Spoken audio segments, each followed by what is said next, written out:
Hello, welcome in. If you're here listening to this podcast, that means you're destined for something great, and we both know it to be true. So without further ado, welcome to the Dark Matter Podcast.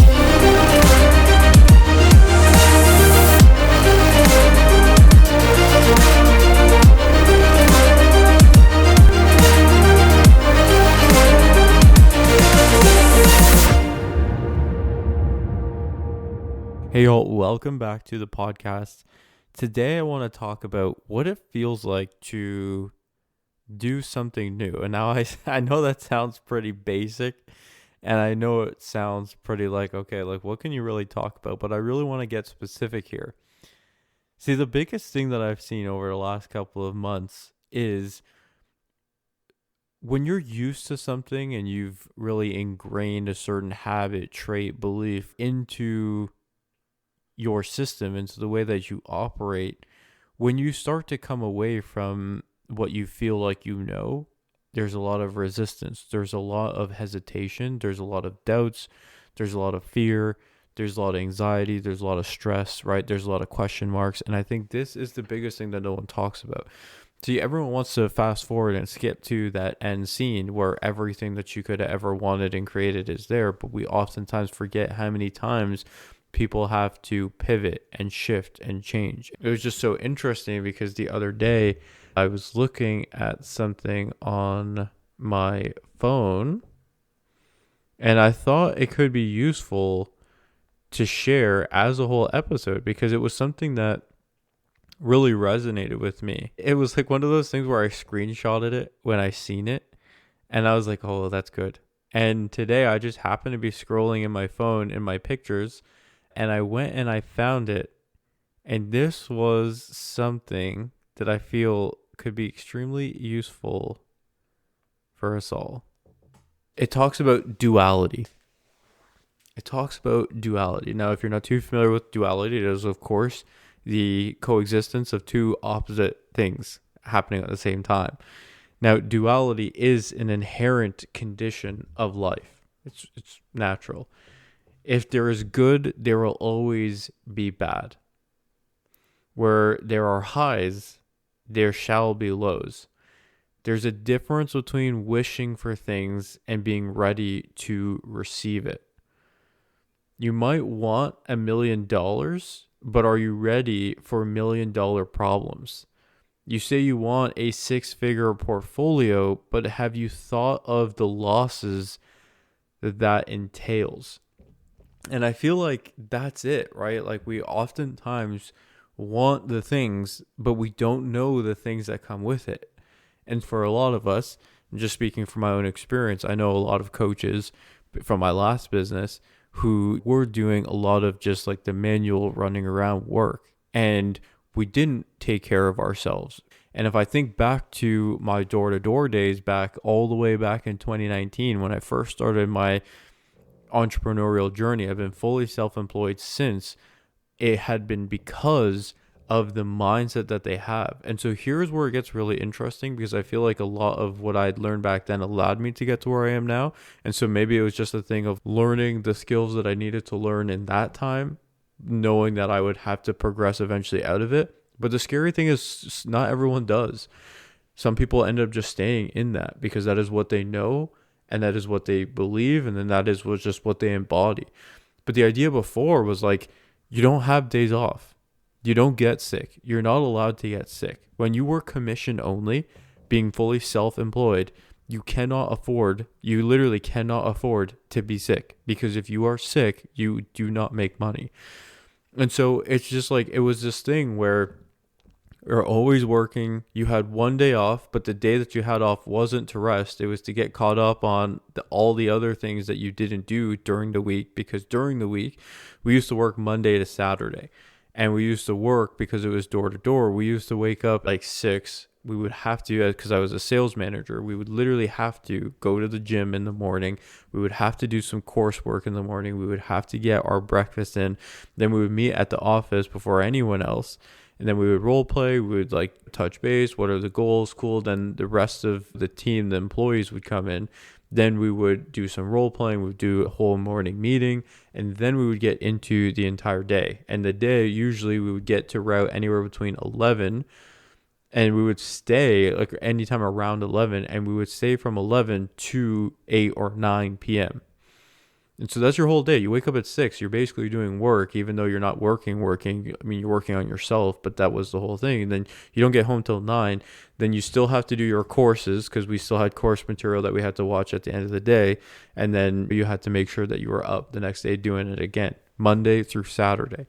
And that was it. It was just very like go, go, go. It was very hustle. It was very much just moving. And so eventually getting into a point where I don't really have to do that much and I can make more, it felt weird. It felt like I had to be doing something different. But then you shift your mind to recognize that, no, I put in the work to learn the things that I needed to learn so that way I can take that and leverage my time for money.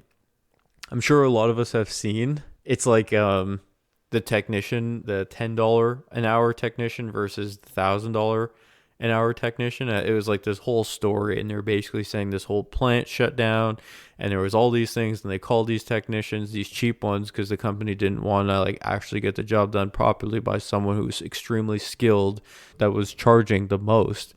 And what ended up happening was they just messed around with a bunch of these newer, cheaper apprentices, and the cheaper apprentices didn't really know. They didn't have the experience. They didn't know. And they finally got to a point where it's like, hey, the business being shut down, the factory being shut down for so long is just losing us so much money that we need to call the most expensive guy that there is. So the guy came, and it was just like one screw. He knew exactly which screw to turn, and he turned it, and then the whole business came back on. And he goes, well, I didn't pay you to turn the screw. And he says, you didn't pay me to turn the screw. You paid me to know which screw to turn.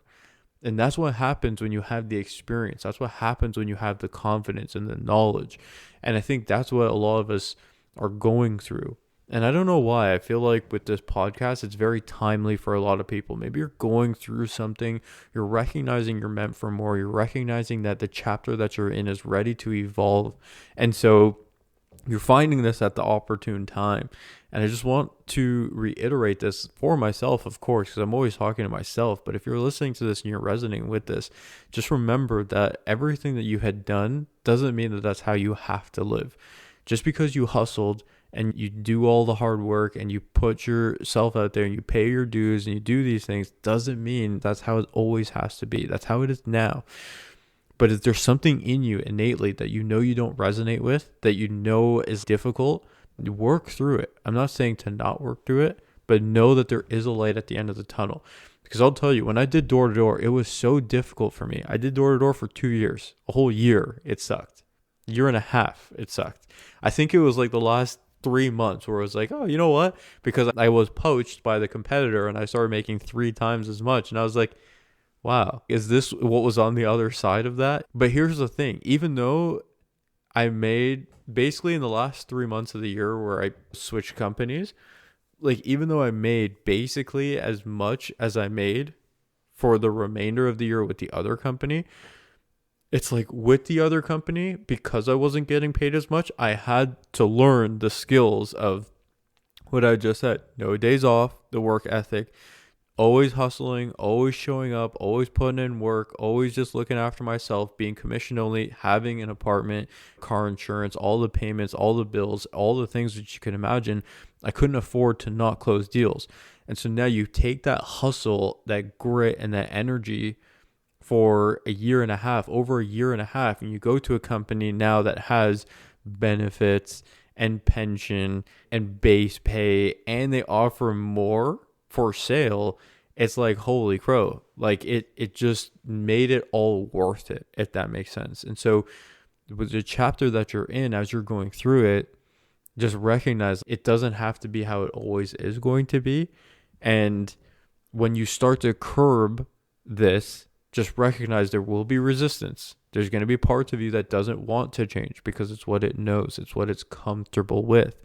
And so be comfortable in the uncomfortable. If there's anything to take from this, it's just to learn how to be comfortable in being uncomfortable, because if you can do that, you are literally set up for success, because there's nothing that you cannot handle. If you are able to be comfortable in the uncomfortable, you'll never be without, because you'll always be confident enough to put yourself in situations knowing that you will figure it out. And so for me, I wanted to share this because, again, even though I did door to door, then I went to the other company, then of course there was COVID, then I went into the online coaching space. A lot of that business was a lot of manual. I had to work 10 hours a day, every single day. Even on Sundays, I was working, because now I'm a co-founder, and co-founders always have to be working, and they always have to be thinking about the business, and there's always something that has to be done. And now that I left that co-founded business and I've started my own agency, it's like now I can run it the way that I want to run it, which is just automated systems. It's simple. It doesn't have to be hard. And I think now it's like fun, because now I get to do content creation, which is like sharing what I love. If you guys haven't seen the YouTube channel, I've been putting out some YouTube content, so go check that out. If you are listening on YouTube, check out the podcast. Got some exclusive content over there as well. And so it's like I just get to focus on content. If you're not following the socials, check out the socials as well. I got some exclusive content on the Instagram and the Facebook there as well. So it's like I'm just posting content, and people are coming into this world. People are really resonating with it, and they're loving it. Podcast is officially in 20 countries right now, so I appreciate every single person that's been sharing the show, following it, liking, subscribing. I really do appreciate it. Yeah, really, that's it. I think the biggest thing here for us today is just recognizing that there's going to be a lot of uncomfortability.